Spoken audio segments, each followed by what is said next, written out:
Assalamualaikum warahmatullahi wabarakatuh. Tusuk Konde. Cerita ini ditulis oleh Eri Setiani. Tanpa basa-basi dan tidak usah berlama-lama lagi, langsung saja kita masuk ke ceritanya. Rahayu dan Baron berada di depan rumah kosong milik Seno dan Rini. Rahayu merasa ada yang berbeda dari rumah itu. Batinnya merasa ada banyak makhluk halus tinggal di rumah itu. Rahayu dan Baron melangkahkan kaki memasuki rumah kosong itu. Baru menginjakan kaki di teras, ponsel Baron berdering. Baron mengambil ponsel di dalam jaketnya. Ia melihat siapa yang menelponnya. "Aku angkat telepon dari Mbak Asi dulu ya." Rahayu mengangguk. Baron menempelkan ponsel ke telinganya. "Halo Mbak, ada apa?" tanya Baron kepada Mbak Asi yang berada di seberang panggilan. "Iya Mbak," raut wajah Baron berubah serius. Setelah menutup panggilan, Baron berkata kepada Rahayu, "Yuk, maaf, aku harus menjemput bidan desa sebelah. Tetanggaku ada yang melahirkan. Bidan desa kita sedang tidak ada di tempat. Ndak apa-apa ya, kamu sendiri?" "Iya Ron, pergi saja. Kasihan tetanggamu." Baron lalu pergi meninggalkan Rahayu. Rahayu yang masih berada di teras tersenyum licik. Akhirnya apa yang harus aku cari tidak perlu ku cari. Ia disuguhkan begitu saja kepadaku. Nyi Sulandri pasti senang aku mendapatkan ari-ari itu, ucap Rahayu dengan senyum mengembang. Rahayu membuka pintu rumah kosong itu. Begitu terbuka, hembusan angin dingin menyapu tubuh Rahayu. Rahayu melangkahkan kaki masuk rumah kosong itu. Ia mengedarkan pandangan melihat sekeliling ruang tamu. Kursi dan meja ditutupi debu tebal. Sarang laba-laba di mana-mana. Lantai yang sangat kotor penuh dengan kotoran tikus. Dengus Rahayu kesal. Rahayu melangkahkan kaki kembali, melihat-lihat bagian dalam rumah kosong itu. "Aku harus tidur di kamar ini," Rahayu bergidik. "Seandainya ada Mbak Rati di sini, pasti dia akan membantuku," batin Rahayu. Segera ditepisnya pikiran itu. Mbak Rati yang sudah membakar semua pakaian tariku. Untuk apa aku memikirkan saudara yang tidak mengerti keinginan adiknya, ucap Rahayu geram. Lebih baik aku bereskan kamar untukku tidur. Yang lainnya nanti saja. Aku harus segera mengambil ari-ari tetangga Baron. Rahayu lalu membereskan kamar. Setelah kamar selesai dibereskan, Rahayu memakai jaket dengan penutup kepala, kacamata hitam, dan masker. Sekarang tidak ada yang bisa mengenali dirinya.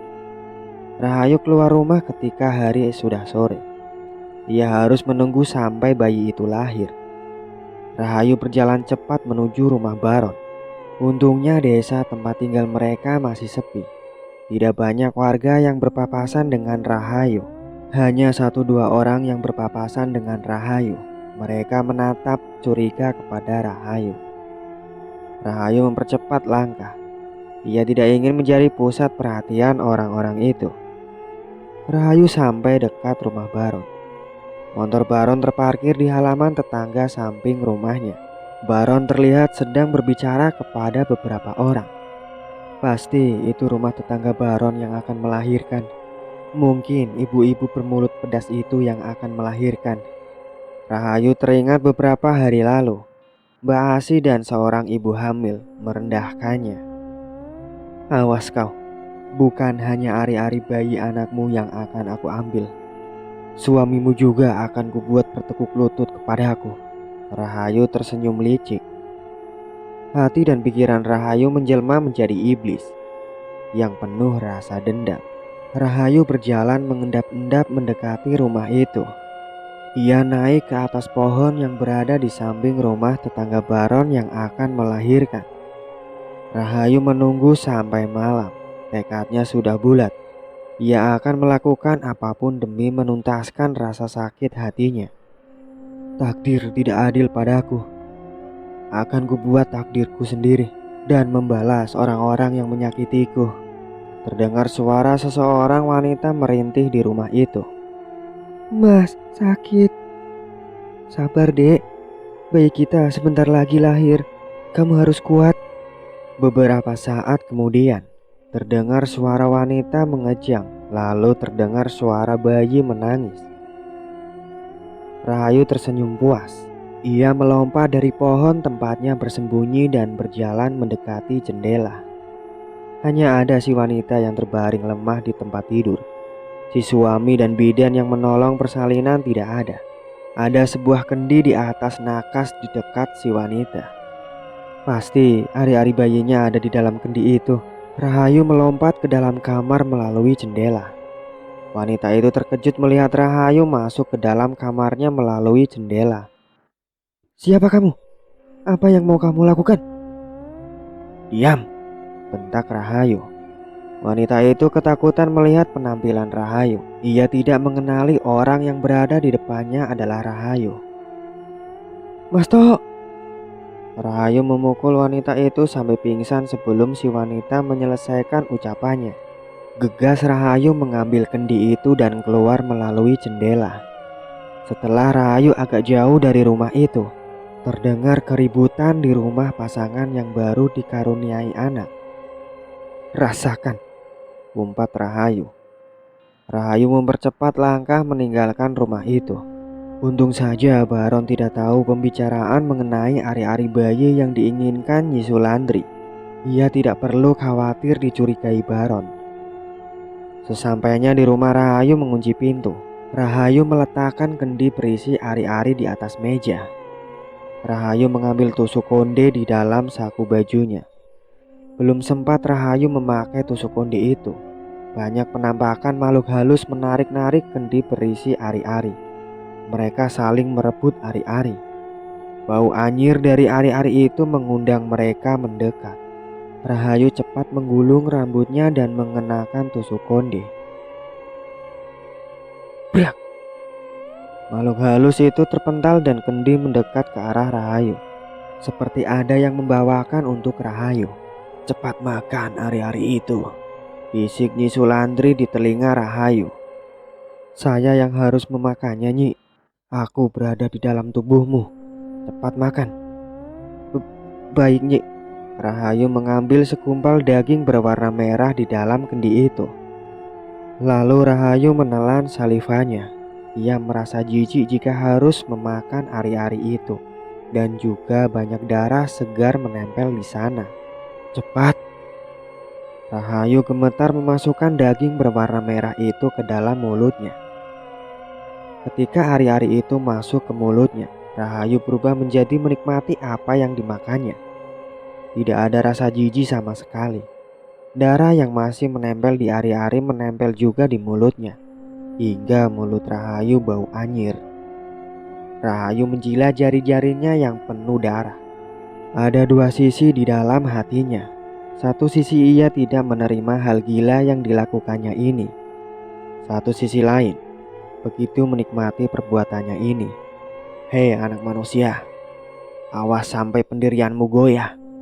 Akan kubuat semakin banyak orang membencimu. Sekali terikat perjanjian denganku, kau tidak bisa membatalkannya. Rahayu membaringkan tubuhnya di tempat tidur yang baru dibersihkan tadi. Sebelum ia mengambil ari-ari tetangga Baron, Rahayu melihat langit-langit kamar. Ia lalu tersenyum, membayangkan kebingungan keluarga wanita tadi yang tidak sadarkan diri dan bingung harus mencari kemana ari-ari bayi itu. Tunggu pembalasanku untuk kalian semua yang sudah membuat jahat kepadaku. Tidak akan kuberi ampun. Nyi Sulandri yang berada di dalam tusuk konde tersenyum puas. Dengan pengaruhnya, hati Rahayu diliputi rasa dendam. Mudah sekali menyesatkan manusia yang lemah imannya. Setelah membersihkan rumah yang ditempatinya, Rahayu keluar rumah untuk membeli makan. Perutnya meronta-ronta minta diisi. Rahayu lalu membawa tusuk konde itu bersamanya, namun hanya dikantongi saja. Rahayu hanya memegang uang 10.000. Ia sedikit bingung bagaimana untuk makan nanti sore dan besok. Yuh, sebuah tepukan mendarat di bahu Rahayu. Sontak Rahayu menoleh demi melihat siapa yang berada di belakangnya. Mbak Yuni, yuk. Kok kamu beberapa hari ini nggak berangkat ke sanggar dan nggak ikut manggung? Kasihan itu Kinanti, dia nggak ada yang bantuin. Mbak Yuni nyerocos begitu saja. Bantuin Kinanti apanya? Aku cuma dijadikan pembantu sama si Kinanti. Oke, nggak apa-apa. Tunggu giliran Kinanti yang akan menjadi pembantuku. Batin Rahayu geram. Diajak ngomong kok malah diam aja. Yuk, kamu dengerin gak sih? Mbak Yuni menaikkan satu alisnya. Ya mbak, baju-baju tariku dibakar semua sama Mbak Ratih. Aku jadi ndak bisa ikut manggung tanpa pakaian tari, ucap Rahayu jujur. Walah, kenapa ndak ke sanggar atau temui aku langsung? Di sanggar kan banyak pakaian tari. Ndak enak aku sama Mbak Yuni. Ya ndak apa-apa ta. Kalau ndak ada kamu, Kinanti jadi keteteran itu. Mendengar nama Kinanti terus disebut, Rahayu semakin geram. Namun ia harus bersabar sampai ia membuat orang-orang beralih mengeluh-eluhkannya. Nanti aku ke sanggar mbak. Aku boleh pinjam uang atau minta bayaran di muka dulu untuk manggung beberapa hari ke depan mbak. Rahayu, kamu ini belum manggung aja sudah minta bayaran. Mbak Yuni menepuk jidatnya sendiri. Mendesak mbak, aku lagi butuh banget uang, kata Rahayu. Sudah mau dipinjamin baju tari, tarinya ndak bagus, ndak ada yang mau nyawer, malah minta bayaran dulu. Kalau ndak boleh ya sudah, ndak perlu merendahkan juga, sungut Rahayu. Itu aja marah, timpal Mbak Yuni. Terserahlah mbak, Rahayu mengerutkan bibirnya. Ya sudah, demikian nanti aku kasih bayaran di muka.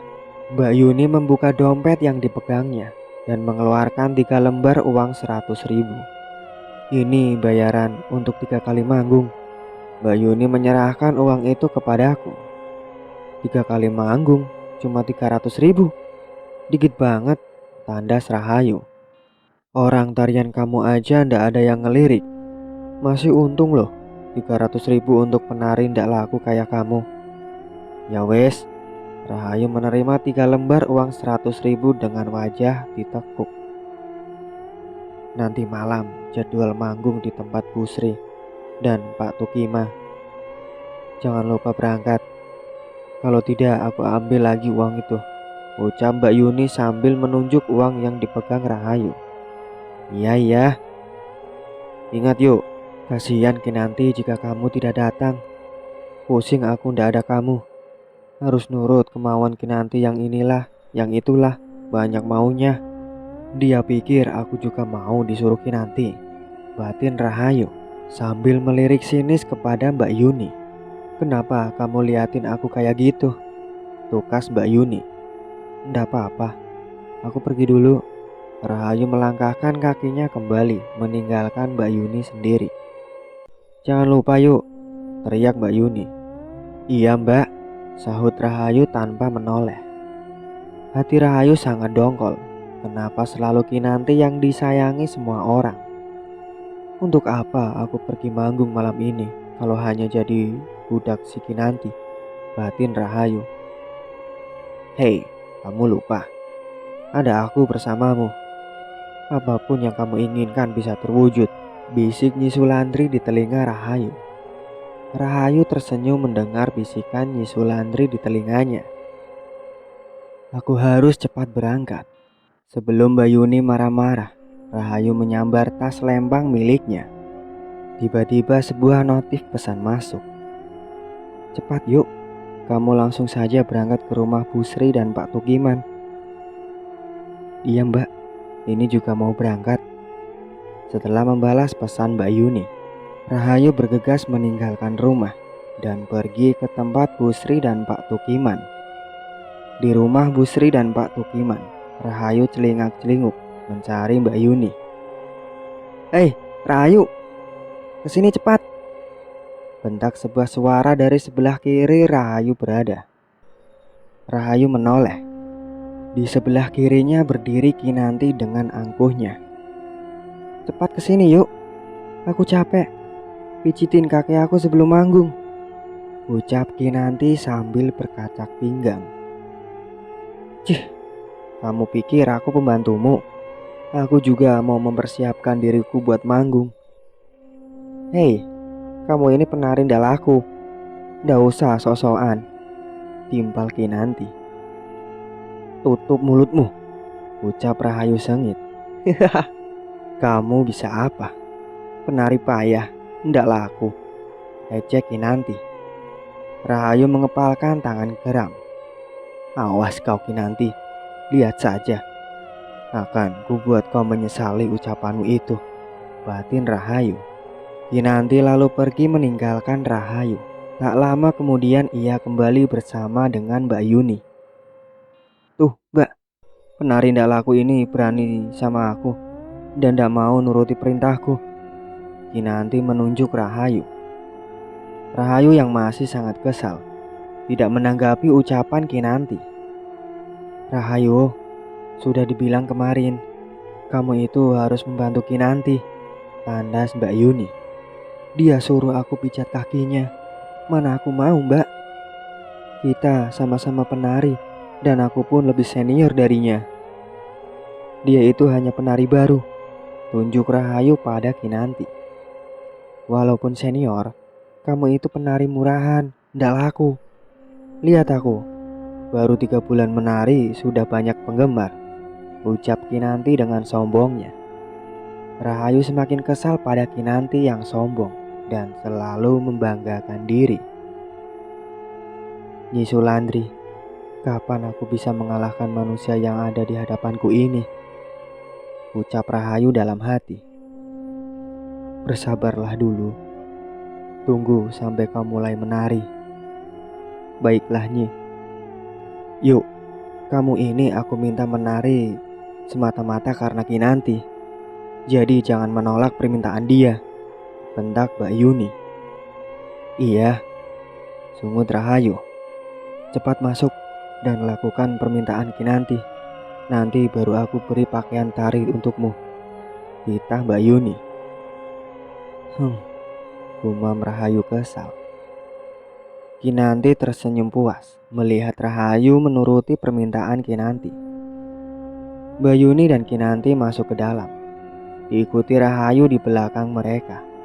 Kinanti menjatuhkan tubuhnya di kursi yang ada di ruangan yang sudah disediakan Bu Sri dan Pak Tukiman. Banyak penari-penari lain bersolek di depan cermin. Mereka ingin menampilkan yang terbaik, baik dari segi tari maupun wajah. Mereka yang menawan. Sekeras apapun mereka berusaha, tidak ada yang bisa mengalahkan Kinanti. "Rahayu, cepat pijat kakiku," perintah Kinanti. "Kamu harus bersabar sampai waktunya tiba," bisik Nyi Sulandri. Rahayu menghentakkan kakinya. Dengan malas ia mendekati Rahayu. "Nih, yuk." Kinanti menjulurkan kakinya. Rahayu terpaksa memijat kaki Kinanti. "Aduh, sakit. Pelan-pelan. Kamu mau pijit apa mau menyakiti aku?" Kinanti menjauhkan kakinya dari Rahayu. "Ups, maaf. Sengaja." Rahayu terkekeh. "Awas kamu, aku aduin ke Mbak Yuni. Tahu rasa kamu." Rahayu tak menghiraukan perkataan Kinanti. "Sudahlah, aku malas sama kamu," sungut Kinanti. "Sama, aku juga malas disuruh-suruh kamu." Rahayu pergi meninggalkan Kinanti. Ia memilih bergabung dengan penari lain. Kinanti uring-uringan di tempatnya. Ia tidak menyangka Rahayu berani kepadanya. "Ambar, cepat minta teh hangat untukku." perintah Kinanti kepada penari yang bernama Ambar. "Iya, tunggu sebentar." Ambar yang berada tidak jauh dari Kinanti menghentikan aktivitasnya. Ambar pergi keluar untuk meminta teh untuk Kinanti. Rahayu hanya bisa geleng-geleng kepala melihat Ambar sangat patuh kepada Kinanti. Apa mungkin aku juga nurut banget sama Kinanti kemarin-kemarin? Batin Rahayu. Ya, itu karena ilmu pengasihan yang digunakannya bisa membuat semua orang patuh kepadanya dan membuat penampilannya menarik, juga menjadi pusat perhatian. Tapi ilmu ataupun pegangannya tidak sebanding denganku, bisik Nyi Sulandri. Rahayu terkejut ketika Ambar dimaki-maki Kinanti. "Dasar goblok, kamu udah punya mata apa? Hah?" "Maaf Nan, aku udah sengaja," ucap Ambar ketakutan. "Hei, kulit mulusku jadi merah-merah gara-gara kamu," bentak Kinanti. Semua penari berkumpul untuk melihat keributan yang dibuat Kinanti, tak terkecuali Rahayu. "Hanya terkena sedikit air panas saja, nanti juga sembuh. Nggak usah marah-marah, bisa ndak sih?" protes Rahayu. "Ya kalau yang terkena tumpahan air panas itu kamu, ndak apa-apa. Kamu kan penari murahan dan ndak laku. Kalau aku ya ndak bisa. Semua bagian tubuhku adalah aset berharga," tandas Kinanti masih merendahkan Rahayu. Dada Rahayu bergemuruh mendengar ejekan dan hinaan Kinanti yang kesekian kalinya. Rahayu mengepalkan tangan, tidak menahan menghadapi manusia semacam Kinanti. Rahayu celingukan, mencari sesuatu. Rahayu mengambil segelas teh di meja tak jauh dari Kinanti. Disiramnya teh itu ke wajah Kinanti. "Au, panas!" Kinanti mengibas-ngibaskan tangannya di dekat wajahnya sambil berteriak. "Rasakan!" umpat Rahayu. "Ada apa ini? Kenapa ribut-ribut?"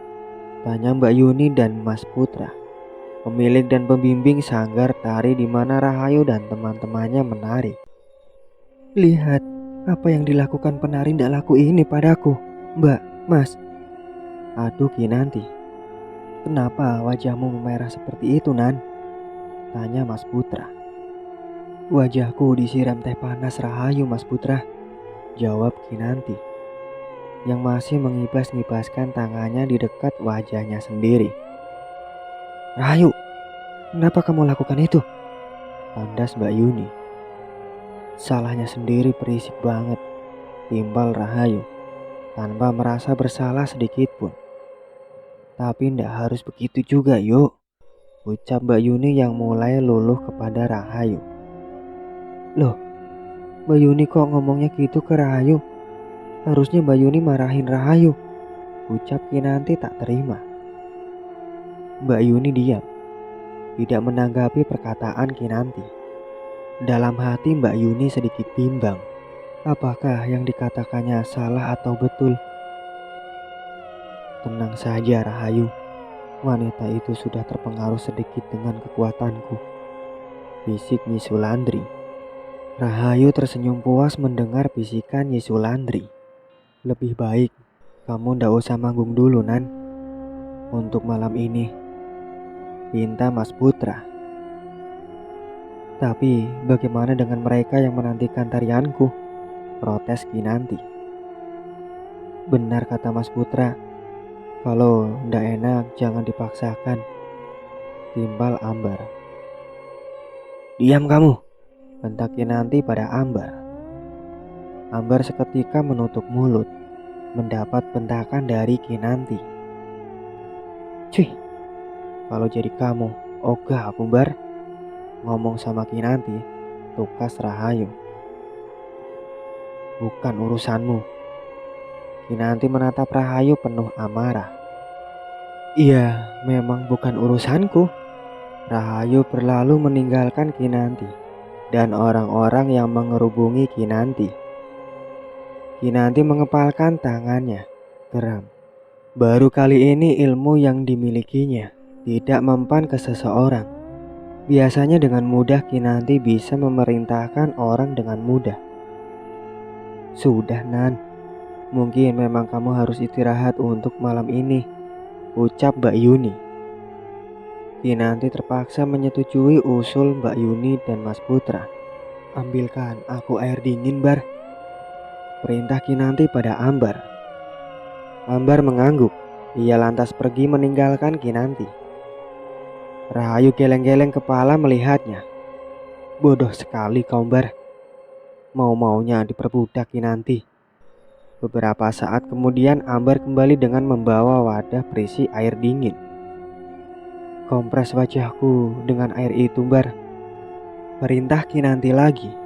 Ambar lalu mengompres wajah Kinanti. Penari lainnya kembali sibuk dengan dirinya sendiri. Tak terkecuali Rahayu. Rahayu pun bersolek di depan cermin. Akhirnya jurus pamungkas Rahayu dikeluarkan. Ya, Rahayu mengeluarkan tusuk konde emas miliknya. Rahayu menancapkan tusuk konde emas itu di rambutnya. Setelah memakai tusuk konde emas itu, aura Rahayu terlihat berbeda. Semua orang mendekati Rahayu dan memujinya. Kamu cantik banget yuk, ucap salah satu penari. Iya, lebih cantik dari Kinanti malah, celetuk penari lain. Melihat para penari berkumpul, membuat Mbak Yuni, Mas Putra yang duduk menemani Kinanti dibuat penasaran. Apa yang mereka lakukan? Tunjuk Mas Putra. Apa ya, Mas? Mbak Yuni menautkan kedua alisnya. Coba aku lihat, tandas Mas Putra. Lalu pergi melihat apa yang dilakukan para penari. Aku ikut, Mas, ucap Mbak Yuni. Ia lalu mengikuti suaminya. Kinanti pun diliputi rasa penasaran. Ia mengikuti Mas Putra dan Mbak Yuni. Mereka bertiga tercengang dengan apa yang mereka lihat di hadapan mereka. Rahayu terlihat sangat cantik dengan balutan pakaian tari. Wajah Rahayu terlihat bersinar. Tubuh Rahayu sangat indah dengan pakaian tari yang pas di tubuhnya. Bibir Rahayu bak buah delima merekah. Deku Rahayu terlihat bak sarang lebah menggantung. Sangat sempurna penampilan Rahayu malam ini. Penampilan Rahayu menyihir semua yang berada di dalam ruangan itu. Mengagumi wajah cantik Rahayu. Tidak terkecuali Kinanti. Beberapa saat mereka terpana melihat Rahayu hingga Busri masuk.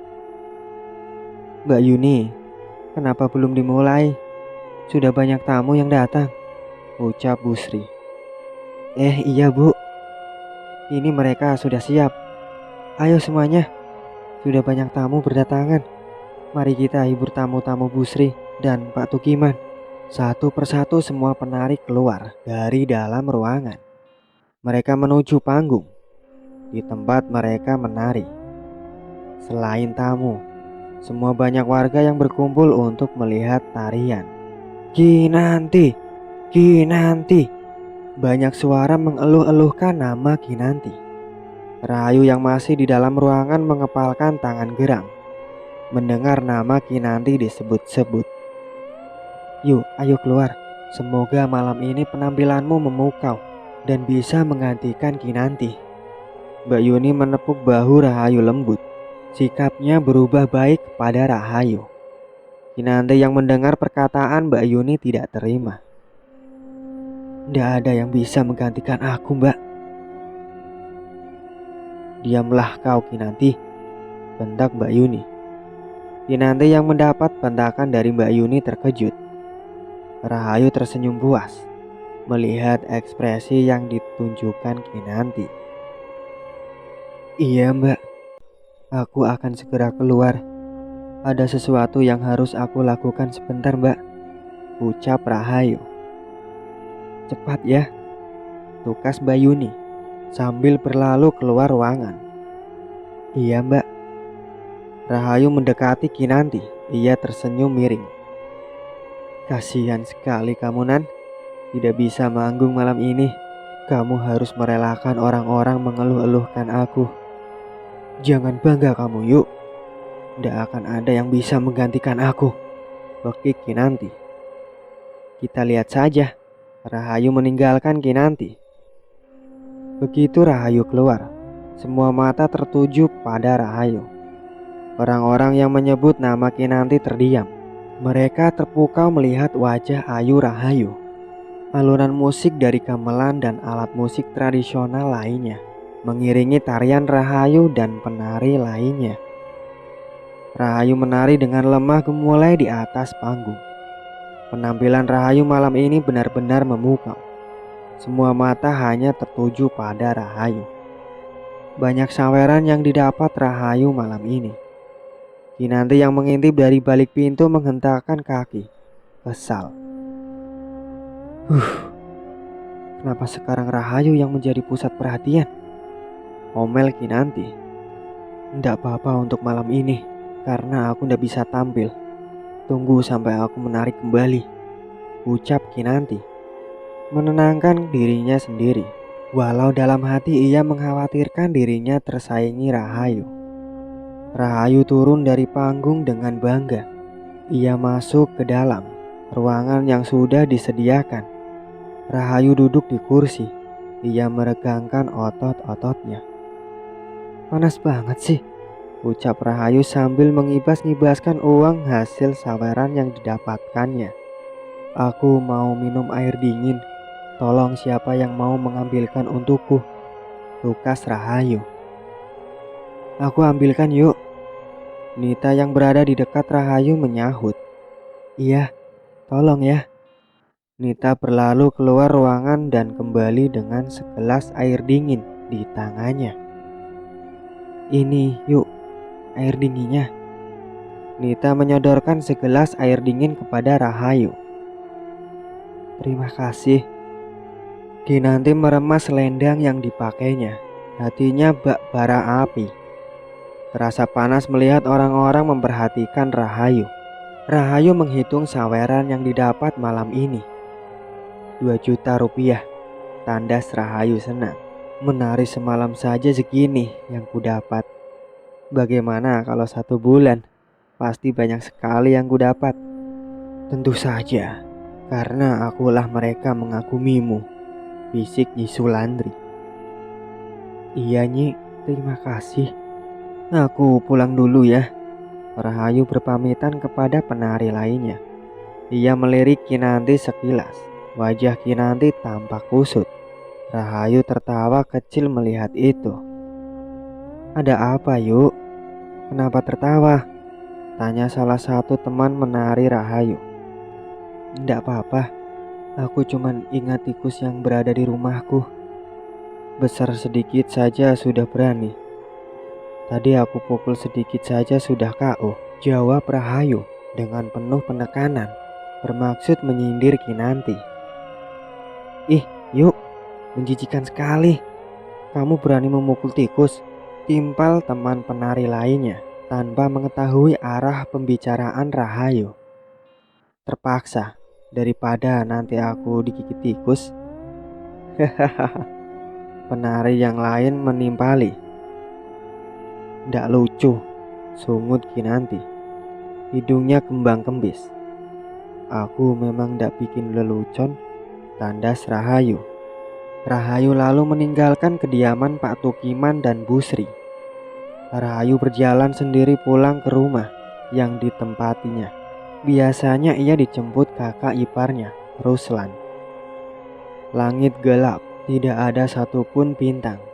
Angin berhembus kencang, menyapu kulit Rahayu, membuat wanita muda itu sedikit menggigil. Sepertinya mau turun hujan. Rahayu mempercepat langkah kakinya. Aku haus darah, bisik Nyi Sulandri. Besok saja Nyi, aku lelah, ucap Rahayu. Tiba-tiba Rahayu menjerit kesakitan. Kepalanya terasa dijambak dan lehernya terasa dicekik. Rahayu memegangi kepala dan lehernya. Berani kamu menolak permintaanku, bentak Nyi Sulandri. Ampun Nyi, Sakit, teriak Rahayu. Rahayu sampai meringis kesakitan. Jangan membantah dan cepat lakukan. Baik, Nyi. Setelah tarikan di rambut dan cengkraman di lehernya lepas, Rahayu menarik nafas dalam-dalam, memenuhi paru-parunya dengan oksigen. Napasnya seakan terhenti ketika Nyi Sulandri mencekam lehernya. Kemana aku harus mendapatkan darah? Gumam Rahayu. Terserah di mana kau mendapatkannya. Iya, Nyi. Rahayu memutar otak. Di mana ia bisa menemukan seseorang gadis? Rahayu terus berpikir, meski tubuhnya terasa lelah. Rahayu tidak mau Nyi Sulandri marah dan menyakitinya lagi. Rahayu celingukan, melihat-lihat. Adakah mangsa seseorang gadis untuk diberikan darahnya kepada Nyi Sulandri? Tatapan Rahayu berhenti di sebuah rumah, di mana bagian belakang rumah itu terpisah antara dapur dan kamar mandi. Kamar mandi rumah itu berada di luar rumah. Rahayu dapat melihat lampu di kamar mandi menyala, dan sepertinya ada seseorang di dalam sana. Rahayu berjalan mengendap-endap mendekati kamar mandi itu. Ia bersembunyi di belakang kamar mandi itu. Duh, kok suasananya malam ini beda banget. Terdengar suara seseorang laki-laki dari dalam kamar mandi. Gunakan tusuk konde itu untuk mengambil darahnya, bisik Nyi Sulandri. Rahayu mengambil tusuk konde di dalam tasnya. Ia melihat ujung tusuk konde itu lebih runcing daripada tusuk konde pada umumnya, seperti sebuah mata pisau. Beberapa saat kemudian pintu kamar mandi terbuka. Keluarlah laki-laki paruh-baya dari dalam sana. Cepat lakukan perintah Nyi Sulandri.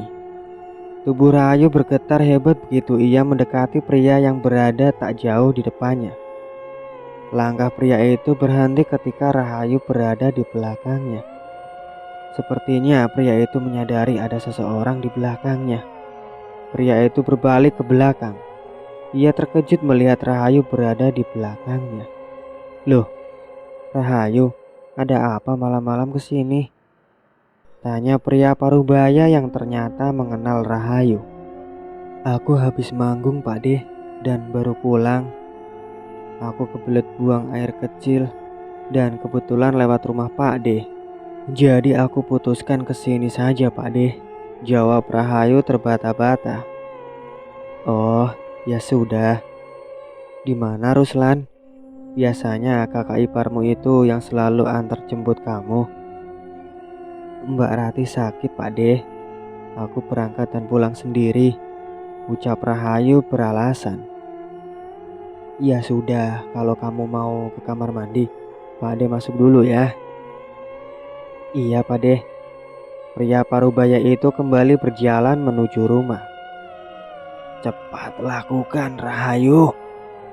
Rahayu mendekati pria itu dengan tusuk konde siap dihunuskan. Tiba-tiba pria itu berbalik. Kamu kenapa ngikutin Pak De, yuk? Pria itu menaikkan satu alisnya. Anu, Pak De, aku haus, mau minta minum. Walah, mari masuk. Pria parubaya itu mengajak Rahayu masuk melalui pintu dapur. Iya, Pak De. Rahayu mengikuti langkah pria parubaya yang akan dijadikan tumbal untuk Nyi Sulandri yang berada di dalam tusuk konde. Rahayu sebenarnya tidak tega menjadikan pria di hadapannya sebagai korban untuk memenuhi syarat Nyi Sulandri yang haus darah. Apalagi pria itu orang baik dan juga mertua dari kakaknya sendiri. Hati Rahayu mulai bimbang. Akankah ia menghabisi pria itu? Kok melamun, yuk? Ini airnya. Pria itu menyodorkan segelas air kepada Rahayu. Rahayu menerima gelas itu dan meminum air di dalam gelas dengan gugup. Kamu sepertinya ketakutan. Ada setan tak? Iya Pade. Di mana? Di sana. Rahayu menunjuk keluar. Kamu nginep di rumah Pade saja. Tidur sama Mina. Iya. Ya sudah. Pintunya Pade tutup ya. Pria mertua kakaknya itu berjalan untuk menutup pintu. Cepat lakukan. Dengan cepat Rahayu berlari mendekati pria itu dan menghunuskan tusuk konde tepat ke bagian punggung mertua kakaknya. Tiba-tiba pria itu mengadu. Ia memegangi bagian punggungnya. Pria itu terkejut begitu melihat tangannya berlumuran darah ketika memegangi punggungnya. Lebih terkejutnya lagi ketika ia berbalik. Rahayu memegangi tusuk konde berlumuran darah. Rahayu, kamu maafkan aku, Pade. Rahayu menanggupkan kedua tangannya dan meneteskan air mata. Pria paruh baya itu mengerang kesakitan dan menghembuskan nafas terakhirnya. Setelah itu Nyi Sulandri menjilati darah pria paruh baya itu dengan begitu nikmat. Rahayu sampai mual melihatnya.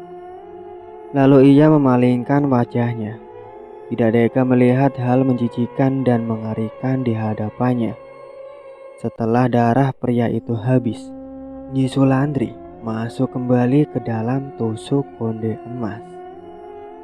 Untuk cerita kali ini, saya cukupkan sampai di sini dulu. Wassalamualaikum warahmatullahi wabarakatuh.